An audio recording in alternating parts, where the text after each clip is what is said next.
Hola amigos, ¿qué tal? Bienvenidos a una nueva edición de su programa Diálogos Mineros. En esta ocasión nos acompaña Carlos Gallardo, gerente general del IPE. Hola Carlos, ¿qué tal? ¿Cómo estás? ¿Qué tal? Mucho gusto, gracias. Gracias Carlos por este tiempo que nos das.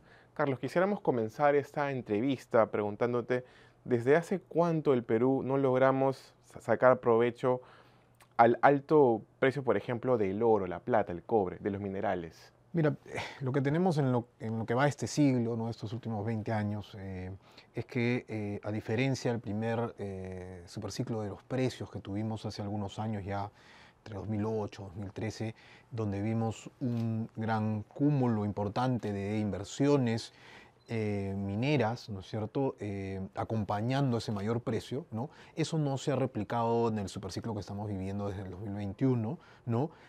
Lo cual, si quieres, preocupa porque es este superciclo primero del que hablamos y las inversiones que se desarrollaron en ese contexto las que permitieron pues o las que sumaron, ¿no es cierto?, su granito de arena al desarrollo del país. En ese momento, en general, la inversión privada crecía a doble dígito, casi 14%, y la pobreza se reducía en 4 puntos porcentuales cada año. Eso terminó en 2014, ¿no? Y desde entonces la inversión privada creció en promedio 1% al año nada más, y entonces la pobreza, incluso lejos de reducirse, ha aumentado en promedio casi un punto porcentual por año. Entonces, es importante, ¿no es cierto?, no dejar de revisar, ¿no?, qué es lo que ha impedido que la inversión privada en general, pero la minera para el caso que nos junta, ha dejado de ser de esa magnitud. Ujú. Usted ha señalado en estudios, por ejemplo, que el Perú, digamos, tiene, digamos, los recursos. Por ejemplo, tenemos proyectos, ¿no? Hay de repente, hay una cartera grande de proyectos, pero lo que falta son condiciones. Sí, porque digamos, es uno o el otro, ¿no? Y digo, bueno, será un problema de que no tenemos proyectos o será un problema de que no tenemos las condiciones, ¿no? Y lo que vemos es que en términos de proyectos tenemos una cartera nada envidiable comparado a otros países de la región con quien podríamos competir, si quieres, en el apetito de los inversionistas por desarrollar proyectos en esta zona del mundo. Y entonces nos vamos a la parte de condiciones, ¿no? Y lo que vemos es que tenemos una cartera de proyectos, o buena parte de la cartera de proyectos está retrasada por causas ajenas a la decisión empresarial, ¿no? Y son dos causas principalmente, o hay conflictividad social que impide el desarrollo del proyecto, ¿no? O tienes tramitología que lleva a que las licencias que correspondan no salgan en los plazos que deberían salir, y eso nos resta competitividad como país, ¿no? Y en ambos casos, si quieres, para ambos problemas tenemos evidencia pues de que es una suma de ambos, ¿no?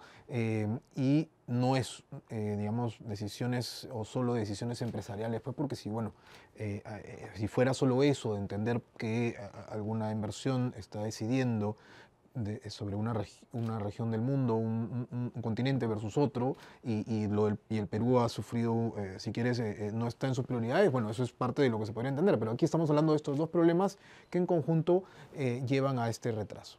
Ahora, Carlos, en el supuesto caso de que estos, digamos, son 51 proyectos, salgan adelante, ¿cuántos peruanos pueden, digamos, dejar de, o sea, ser pobres? Mira, nosotros hicimos una estimación, ¿no? En un primer estudio hace algunos años con la cartera anterior, tenía más o menos los mismos proyectos, porque hay varios de estos, como te digo, que vienen retrasados incluso de 15 años atrás, que debían haberse puesto en operaciones en esa fecha.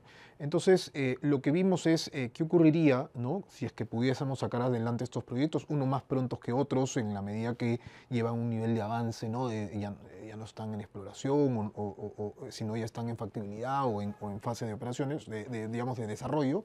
Y entonces, lo que vimos es que podríamos replicar la reducción que vimos en la pobreza entre el 2007 y el 2019, ¿no? Si es que estos proyectos, que fue de algo de alrededor de 20 puntos porcentuales, ¿no? Y podríamos replicar esa reducción, ¿no? Entonces, ¿y cómo? Porque la inversión privada tiene un impacto en general sobre el desarrollo del empleo. El empleo mejora los ingresos de las personas, y al mejorar los ingresos de las personas, tienen, digamos, les permite salir de la pobreza o tornarse menos vulnerables. Entonces, lo que ocurre en estos casos es que, claro, no es posible estimar que de haber ocurrido estas inversiones mineras, ¿no? Se hubieran podido desarrollar todo este círculo virtuoso que permitiese que la pobreza se reduzca en esa magnitud, ¿no? Entonces, sí es posible, si sacamos adelante los proyectos, replicar esta reducción de la pobreza que vimos hace algunos años. Y digamos, ¿cuántos, digamos, si se pide una cifra, cuántos peruanos pueden salir de la pobreza en Mira, caso se ponga en marcha esta cartera? Lo que vimos es que cuando tú, si quieres, tomas en cuenta los proyectos que están detenidos por causas ajenas a la decisión empresarial, porque esos son los que, si quieres, inmediatamente debieran salir, ¿no?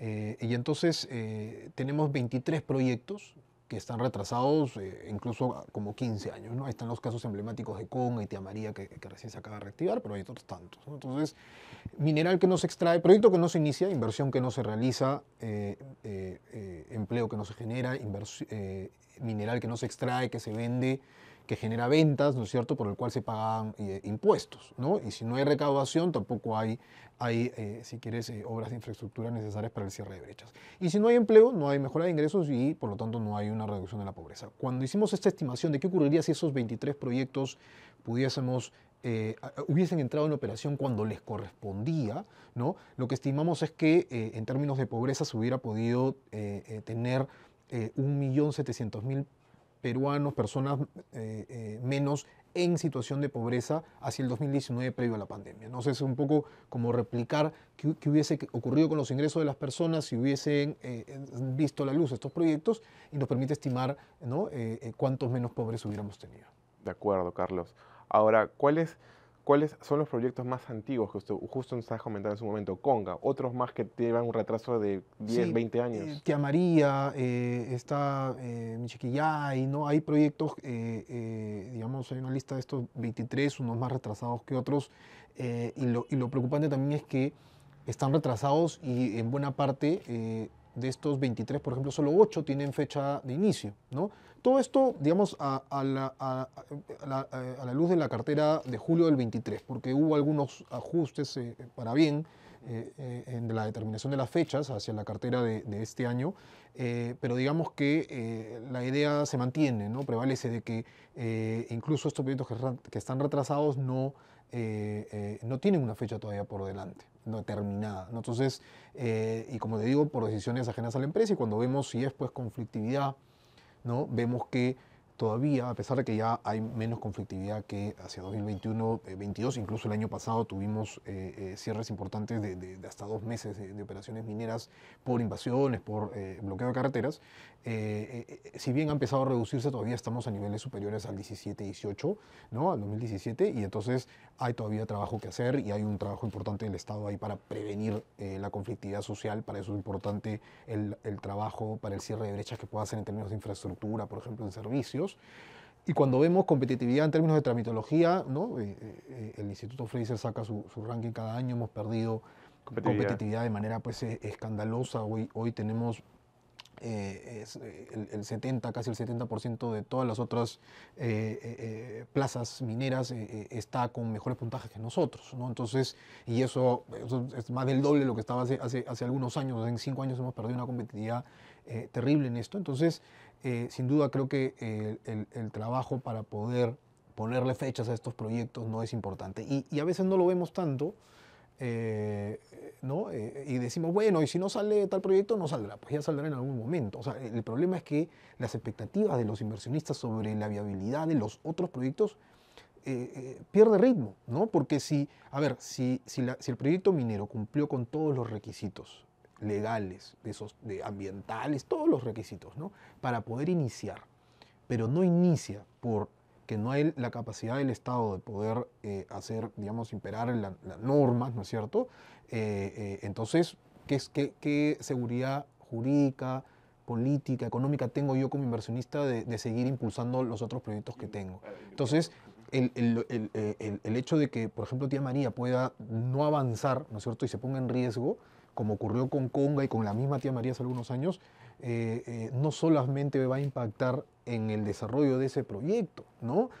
Va a impactar en el desarrollo de los otros proyectos, porque en lugar de estar intentando de una buena vez sacar adelante un proyecto en Perú, pues no, miré a Chile, miré a Australia, a Canadá, donde no tengo estos problemas necesariamente. Entonces creo que esa es la parte que no terminamos de ver todavía por completo. Carlos, ha hecho un número que es importante. Solamente ocho proyectos tienen fecha.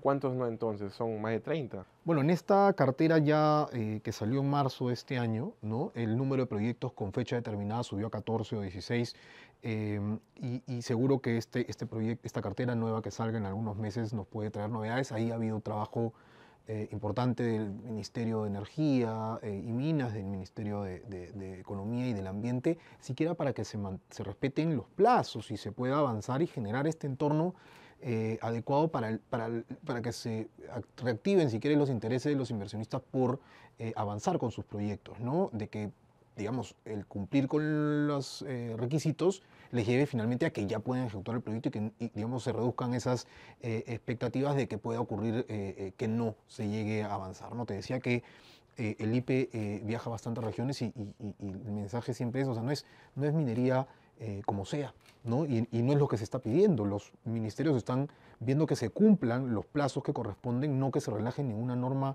ambiental. Entonces, no es minería como sea, si ya se han cumplido, ¿no es cierto?, con los requisitos que aseguran que el proyecto es sostenible, ¿no es cierto?, y se han atendido legítimamente las demandas que son legítimas también sobre el cuidado del agua, de la tierra, ¿no?, del ambiente, que puede llevar, ¿no es cierto?, a que no ocurra el proyecto, ¿no? Entonces, ese es el problema y los intereses que puedan estar detrás de que esos proyectos no vean la luz a pesar de que haber cumplido requisitos es lo que vamos diciéndole, bueno, oye, hay que tener atención sobre los intereses que son legítimos, ¿no? Como el agua, las tierras y los intereses detrás que no son legítimos como la minería ilegal que hemos, digamos, identificado espacios donde ahí donde no se dejaron desarrollar proyectos formales, sostenibles, hoy hay minería ilegal. Entonces, no es que el ambiente no se haya visto afectado y digamos, no vemos ese mismo nivel de reclamos con respecto a que haya minería ilegal presente, ¿no es cierto? Entonces, ahí es donde, digamos, hacemos el hincapié en regiones, a los jóvenes en especial,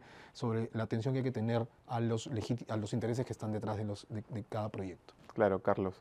Carlos, ahora sí es que te pregunto, ¿cuál es, digamos, principal traba para que pueda salir adelante, por ejemplo, estamos hablando, sería la minería ilegal, serían los permisos, conflictividad social, un Mira, proyecto minero? yo creo que hay un buen espacio importante que corregir, que mejorar, ¿no? Porque, digamos, la mayor actividad minera ha permitido mayor recaudación, ¿no? Ha permitido que a la presencia de la inversión privada dinamice la economía regional y eso ha permitido, digamos, los impactos sociales que ya hemos ido conversando, ¿no? Pero en la medida que esos beneficios también no se traduzcan en mejores servicios sociales, ¿no? Agua, luz, saneamiento, salud, postas, ¿no es cierto? De salud, de atención oportuna, con medicamentos, mejor infraestructura escolar, de vías de acceso, conectividad.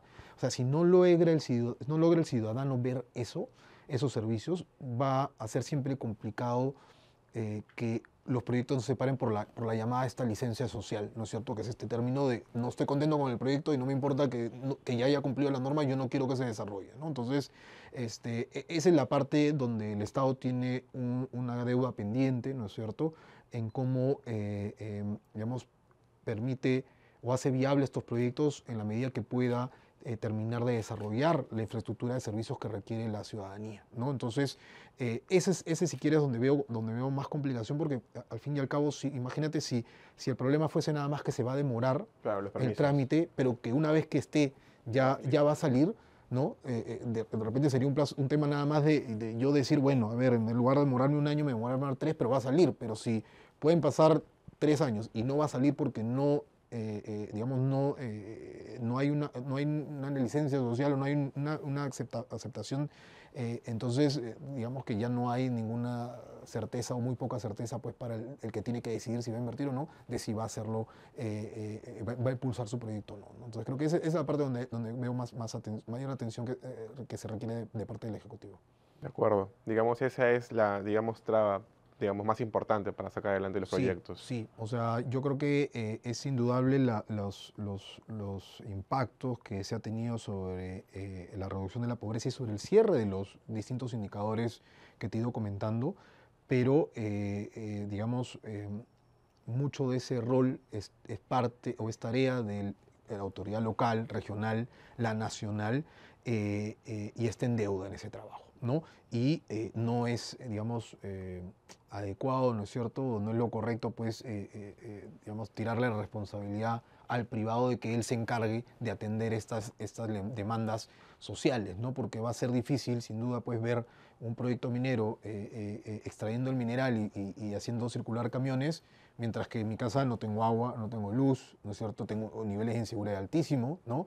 Y es como, ¿dónde está el Estado? ¿No? Porque, y claro, si la historia que se va a vender es que la minera se lleva el mineral y no deja nada, que sabemos que no es lo que ocurre, ¿no? Las transferencias de la actividad a través de canon y regalías ha sido pues mayúsculo, y en este último superciclo solo por los precios más que se duplicó, ¿no es cierto?, en los últimos años.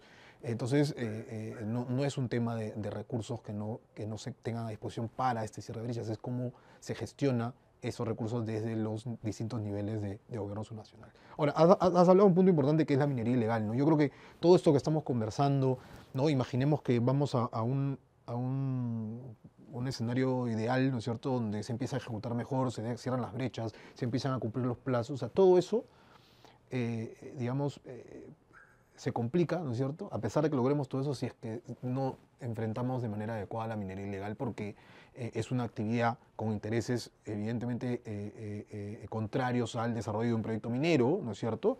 Es una competencia para ellos en la zona donde están. Es más, ahí donde están, como en Patás, ¿no es cierto? Están haciendo todo para que se vayan, ¿no? Entonces sin duda, así se cumplan los plazos, así se resuelven los problemas de conflictividad social. Si no resolvemos el problema de minería ilegal, digamos, todo esto se queda en nada, ¿no? Ahora, Carlos, siempre nos hacemos esa pregunta. La minería, o sea, que no es legal, ¿cuánto mueve? Se dice 5.000 millones, 6.000 millones. Ustedes en el IPE han hecho un estudio sobre ello. Hicimos un estudio, hicimos una estimación que arrojaba alrededor de 4.000 y tantos millones al cierre del 23, pero esto ya lo que hemos sacado recientemente es que este monto va a alcanzar cerca de los 7.000 millones en realidad de dólares de exportaciones de oro ilegal en este cierre del 24, ¿no? Impulsado principalmente por el aumento de los precios, ¿no? En toneladas se pasarían de 77 toneladas al cierre del 23 a algo más de 90 toneladas este año. Entonces, sin duda es un problema que se va acrecentando, ¿no? Yo te diría que cuando digamos, los mineros formales se sientan a conversar qué problemas están teniendo, ¿no es cierto?, para poder replicar este ciclo de grandes inversiones de hace algunos años. Todos esos problemas, ¿no es cierto?, y las posibles soluciones no las enfrentan los mineros ilegales, ¿no? El crecimiento de la exportación de oro ilegal ha crecido al ritmo del aumento del precio del mineral, ¿no? Hace rentable la actividad mientras más alto esté el precio, y es lo que hemos visto en estos últimos años, que el precio del oro pues está a niveles históricamente altos, ¿no? Entonces, hoy la estimación es que va a bordear los 7.000 millones de dólares, y es una economía, pues ya se convierte en la economía ilegal más grande en el país, ¿no? Y Carlos, ¿y ahora ese dinero dónde está? Digamos, se habla mucho de esa cantidad de dinero, pero digamos, ¿cómo lo mueven? ¿Dónde está ese dinero? Es que No bancarizado, obviamente. claro, uno pensaría, es que yo creo que igual llega a pasar por el sistema financiero. La UIF reporta transferencias y hace reporte de transferencias vinculadas a la minería ilegal. Esa es una de las partes donde falta acción, ¿no es cierto? ¿Qué hacemos con esas denuncias? ¿Cuántas personas están presas por eso? Porque uno tiende a confundir la minería ilegal, ¿no es cierto? Y tiende a pensar que es como una minería artesanal informal, ¿no? Una minería de que, ¿no? Oye, contamino un poco más de lo que debería si siguiese las normas ambientales, pero bueno, si quieres, no fastidio a nadie. No es así, ¿no? No es así. En estos casos tú ves explotación de minería ilegal, principalmente en oro, aunque ahora ya ha aparecido ya desde hace algunos años y se está haciendo más presente también la de cobre, ¿no? Pero tenemos minería ilegal de oro que se extrae con dragas y maquinaria de alto valor, ¿no? Estas que se destruyen de cuando en cuando en la Amazonía, ¿no? Con explosivos y equipos que no son de un pequeño artesano, ¿no? Entonces, sin duda hay muchos intereses y capitales detrás de estos movimientos, y lo que ocurre es que esto se ha ido blanqueando, ¿no? Porque yo extraigo el mineral ilegal, pero el único que tiene licencia cerca eres tú, que sí tiene el reinfo, y entonces o te extorsiono o te sumo de alguna forma, ¿no es cierto?, para que blanquear el oro ilegal que estoy extrayendo a través tuyo. Y entonces al final el Perú ha aumentado su exportación de oro ilegal en estos últimos años, ha cambiado de destinos también, ¿no es cierto? Antes entre Suiza y Estados Unidos importaban el 60% del oro que el Perú exportaba, y ahora están menos del 30%. Ha subido la India y Emiratos Árabes Unidos, sobre los cuales se tiene lamentablemente investigaciones periodísticas de que tienen un estándar menor con respecto a verificar, pues, la trazabilidad del mineral, ¿no? Entonces, además, si viene ya resuelto o blanqueado, como se dice, a través de un reinfo legítimo, o sea, la verdad que difícil identificar, pues, finalmente cuál es este oro que no provino de una fuente legal y de cuál provino de una fuente ilegal, ¿no? Entonces, en principio son exportaciones que están saliendo por los puertos, están saliendo de manera, si quieres, formal, porque ya fueron blanqueadas y se registran como exportaciones, solo que es posible estimar cuánto de eso es ilegal, porque, digamos, la diferencia entre la exportación y la producción nacional que se reporta al MINEM es grande, pues. Claro. Y debería ser al revés, porque si tú te imaginas, tú deberías producir 100 y consumir, si quieres, 5 en el país y exportar 95, pero acá es al revés, exportas mucho más de lo que produces, de lo que registras como producción de manera formal. Entonces, ahí es donde nos hace posible estimar cuánto de esto ilegal se está produciendo, y eso que no estamos considerando, ¿no? Que es bien sabido, pues, que hay mineral extraído en el Perú que sale a través de Bolivia, sale a través de Ecuador, o sea, se utiliza mucho en las fronteras, y ese oro sí no lo estamos contabilizando porque se cuenta como exportación de otro país, ¿no? Entonces, está subreportado, si quieres, en las estimaciones que te estoy hablando, ¿no? Excelente, Carlos, por la información que nos brindas. Carlos, ¿y ustedes en el IPE han podido de repente saber o conocer un poco cómo es que se lava este dinero? Digamos, ¿hay, digamos, formas, mecanismos, Mira, estrategias? lo que pasa es que no tenemos un sistema de trazabilidad bien implementado, ¿no? Mucho se habla del reinfo, pero hay otro registro que también existe hace como unos 10 años, el- que es el de las procesadoras, ¿no? Tiene un nombre, también una abreviación, así como el reinfo, y este registro tiene como unas 12.000 empresas registradas ahí. Pero nuevamente, ¿no? Yo llego con mi reinfo, o llego a través tuyo con el reinfo, tú se lo vendes a esta planta y para la planta es legal, aunque no lo sea necesariamente. Entonces, pero sin duda, la implementación de mecanismos de trazabilidad que ya hoy de manera privada algunas empresas están desarrollando, ¿no? Por iniciativa propia para cumplir estándares internacionales, ¿no? Porque si no tienes desde celulares que pueden contener oro ilegal, hasta en fin, ventanas o equipos médicos con mineral ilegal, ¿no? Entonces hay empresas que ya de manera de iniciativa privada están buscando la trazabilidad desde el pequeño artesano que puede estar en su zona de influencia hasta el punto de destino, ¿no? Pero sí es bien sabido que las medidas o el accionar, digamos, donde el Estado tendría mucho que ganar si empezara a ejecutar acciones para controlar mejor, para erradicar la minería ilegal, sería comenzar por las plantas que acopian y procesan el mineral que se van extrayendo, ¿no? Entonces y si quieres en cantidad son menos, ¿no es cierto?, las principales y que están bien identificadas en La Libertad, en otras regiones del país, cómo tendría que ser esta accionar sobre ellas para poder, digamos, evitar, ¿no es cierto?, que ese sea el canal, si quieres, ya último previo a la exportación.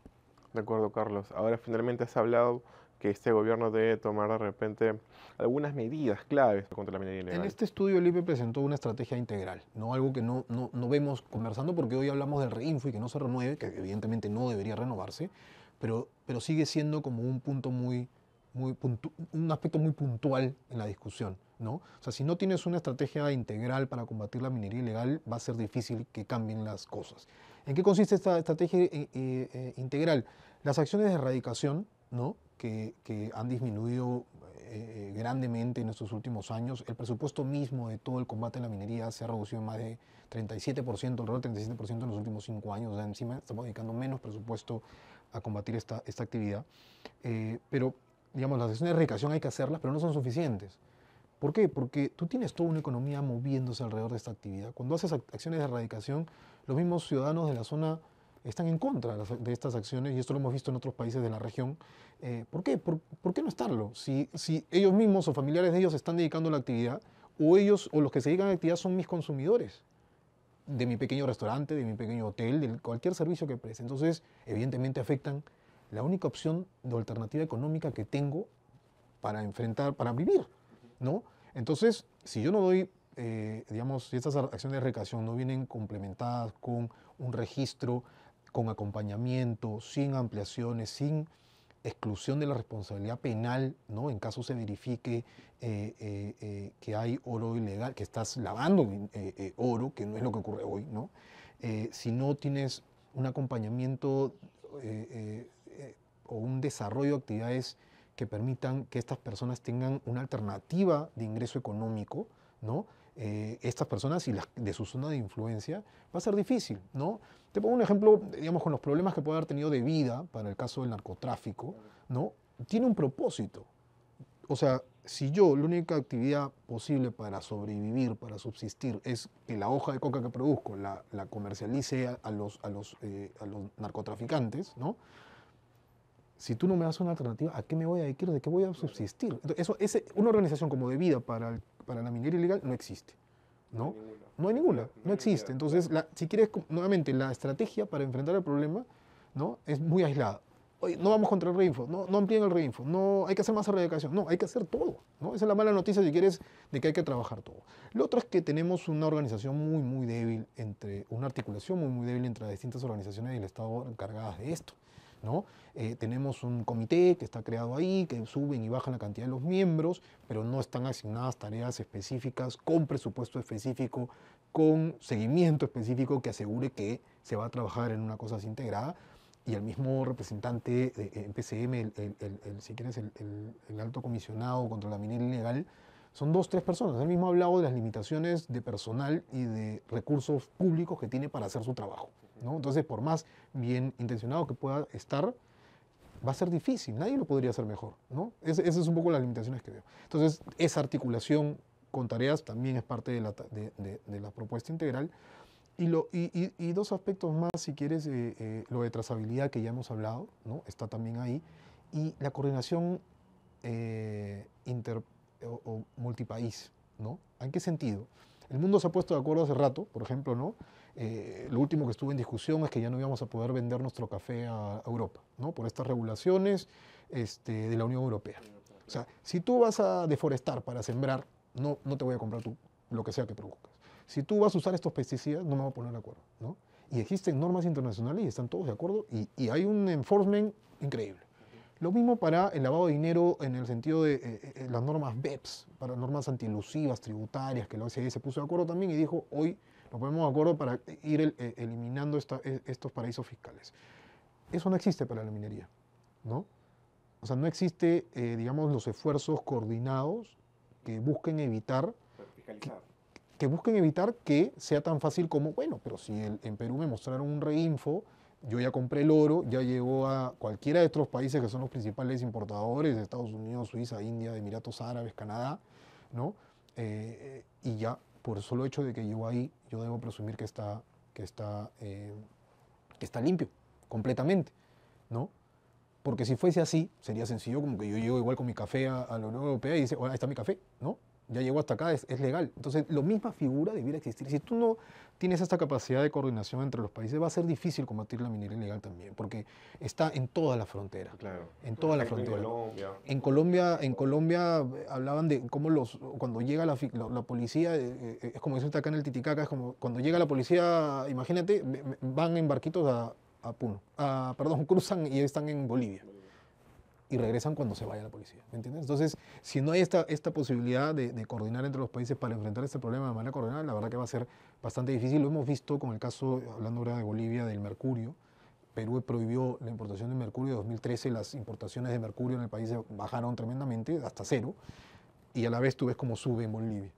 ¿Por qué? Porque el mercurio que importaban por aquí, dejó de importarse por acá, se fue a Bolivia. ¿No? Recién Bolivia está implementando esta prohibición y ha empezado a reducirse al menos la importación legal. Por algún lado debe estar ingresando el mercurio, que es insumo importante, ¿no? Entonces, difícil que podamos avanzar si no hay esta coordinación entre países. De acuerdo, Carlos.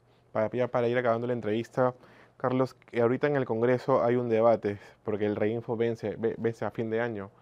¿Qué cosa va a pasar si en caso el Congreso dé, digamos, luz verde al Reinfo? Porque lo que se propone es que se amplíe hasta 2 años. ¿Qué es lo que va a pasar? O sea, el Reinfo desde el 2017 ya se ha ampliado 4 veces, ¿no? El primer intento de formalización comenzó en el 2002, ¿no?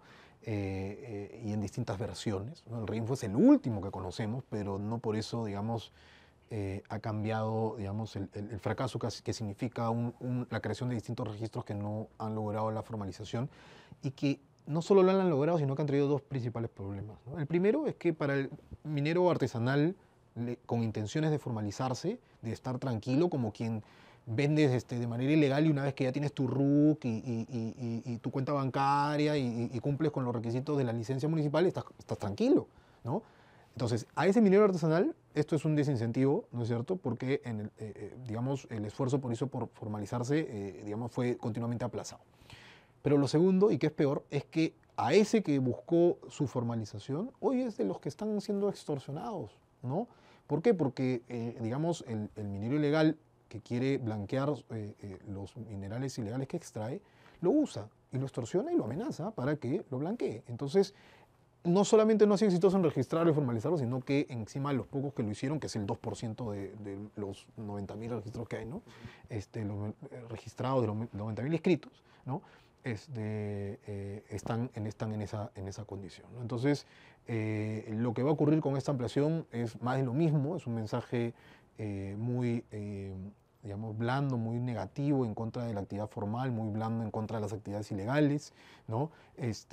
Creo que la ruta tendría que ser por culminar el Reinfo. El Ejecutivo habló ya de haber aprobado un proyecto que enviaría al Congreso. Hay un tiempo para debatirlo todavía, ¿no?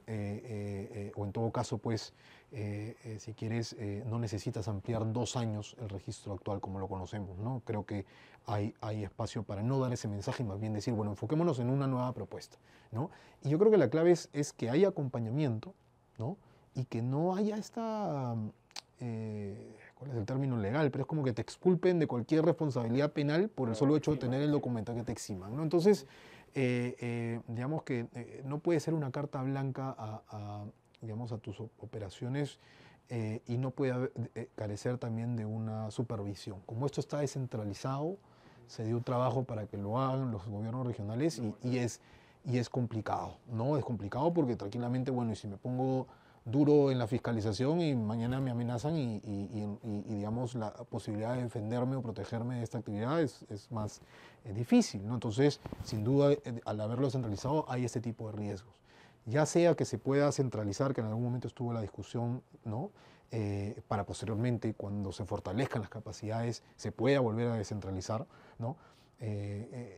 Requiere el fortalecimiento igual del mismo Ministerio de Energía y Minas para este proceso, ¿no? Y como te digo, si no lo planteamos dentro de una estrategia integral, no vamos a avanzar en este problema. Eso es claro, ¿no? Estamos en un problema que requiere la atención.